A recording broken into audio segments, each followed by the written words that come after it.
And now, to officially kick off the event, it is my pleasure, my honor, my blessing to give the floor to Assistant Secretary General and CEO of the UN Global Compact, Sanda Ojiambo. Thank you so much. I appreciate you. Thank you. Well, good morning, dear friends, excellencies in the room, business leaders, distinguished guests, friends and participants of the Global Compact. So good to see you all here at the Javits Center. And welcome to the Global Compact Leaders Summit. So we're convening alongside the Summit of the Future. And the Summit of the Future is a unique opportunity to shape the future of sustainable business. The Summit and the Pact, and hopefully you followed the discussions online, are a once-in-a-generation opportunity to collectively address the challenges and safeguard the future that we all want. It's an opportunity for all of us here, and you're all remarkable business leaders wherever you come from, to commit to bold new solutions and mechanisms to better reflect the realities of the 21st century. Realities that you've shared with us, challenges around climate change, geopolitical tensions, and the digital transformation. And clearly, we cannot set the agenda for the future without business. No matter where you will be this week, and I'm very sure where you will be next week, business will continue to be a key part of all discussions for planning going forward. When we met here last year for the 2023 Leaders Summit, we gathered at the halfway point of the 2030 agenda. And we wanted to take stock of progress, but also address global realities.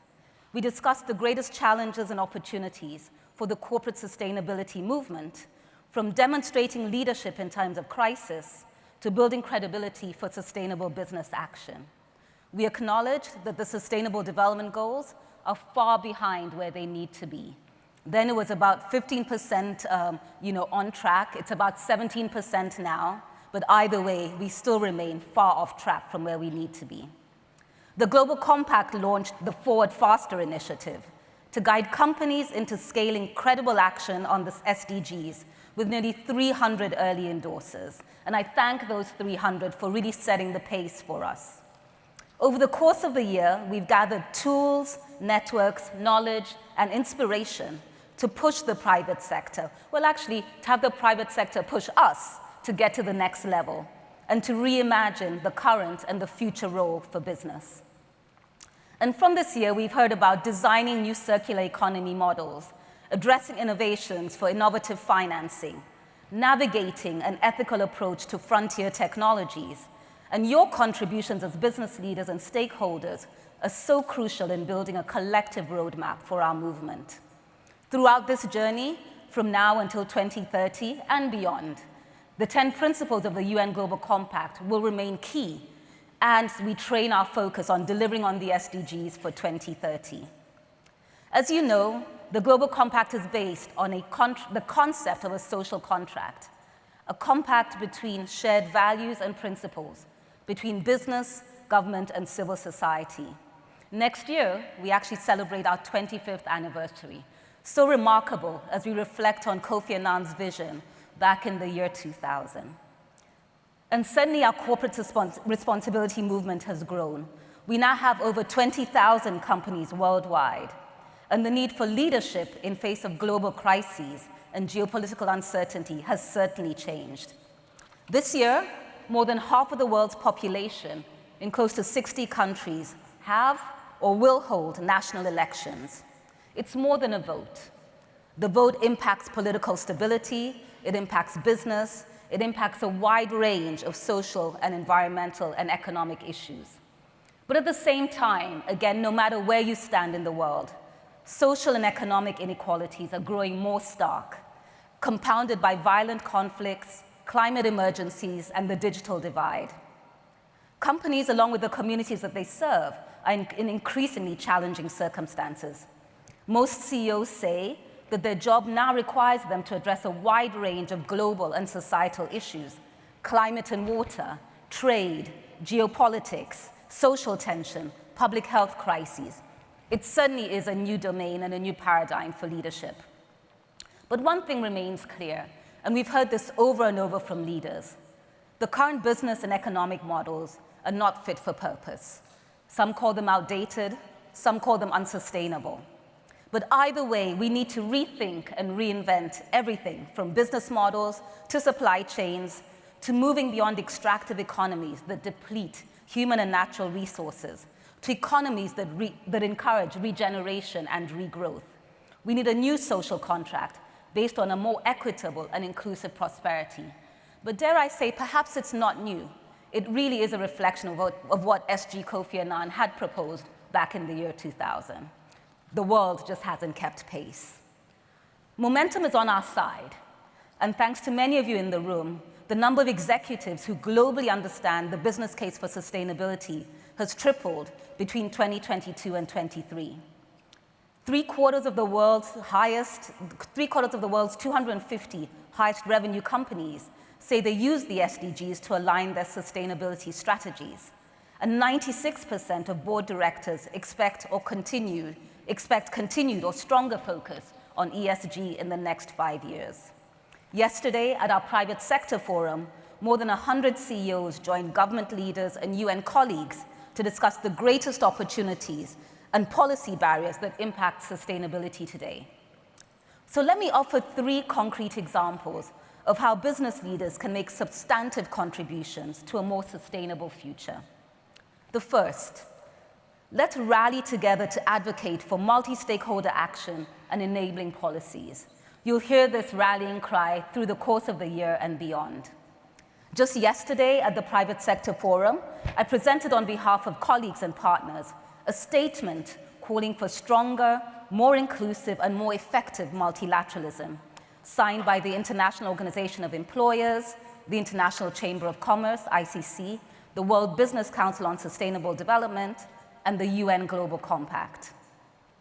We also released a report on policy enablers, underscoring the critical role of public policy in advancing business action on sustainable development. The report recommendations include increasing regulatory coherence, financing and de-risking of investments, accelerating digital access, clean labor, and fair labor practices.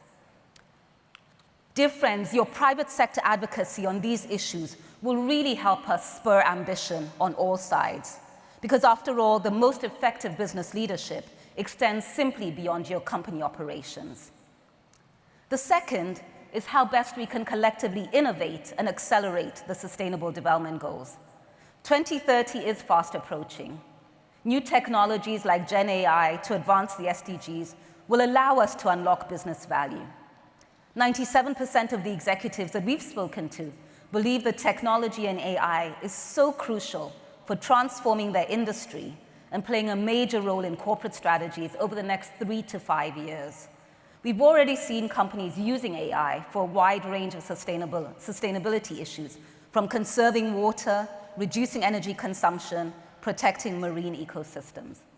However, it is important to note that even as we advance with technology, not all the world is at par.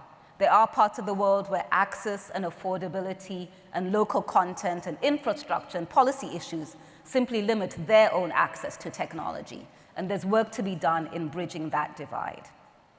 But third, we must continue to make ambitious and credible commitments. Last year, we launched our Forward Faster initiative. You just saw a video on it, intended to guide companies in areas where we know the business community is best equipped to scale sustainable development. To start with, we're focusing on gender equality, water resilience, climate action, living wage, and sustainable finance. Today, more than 1,700 companies from 99 countries have joined Forward Faster. Notably, the 20 largest companies committed to our finance targets, for example, have a market cap of $468 billion, 3.5 million employees, and are working for companies committed to our living wage targets. These companies are building career opportunities for women, protecting clean and safe water sources, reducing greenhouse gas emissions, and tackling poverty by paying employees a living wage, and then unlocking crucial funds for people and planet. But we're just getting started. Many of the company leaders tell us that joining Forward Faster has helped shape company strategy, increase visibility, build public trust, and get ahead of new regulation. So during today's event, you will have a chance to dive deep into each of the Forward Faster 5 action areas, exploring concrete steps for making the biggest, fastest impact by 2030. And as the Secretary General Antonio Guterres reminds us, the need for action is unprecedented, but also so is the opportunity to deliver on sustainable development, sustainable business, and economic prosperity for all.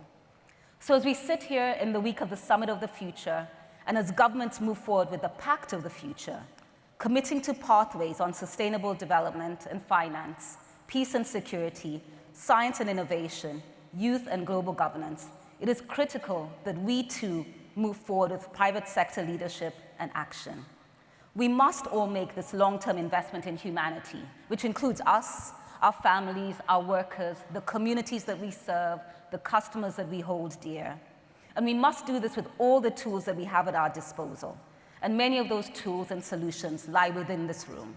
I remain truly grateful for your partnership, your engagement, and all the hard work that you do in all of your companies and all around the world. Thank you so much for joining us on this journey as we move forward faster to 2030. Have a lovely day of deliberations, and it's a pleasure to be here with all of you. Thank you.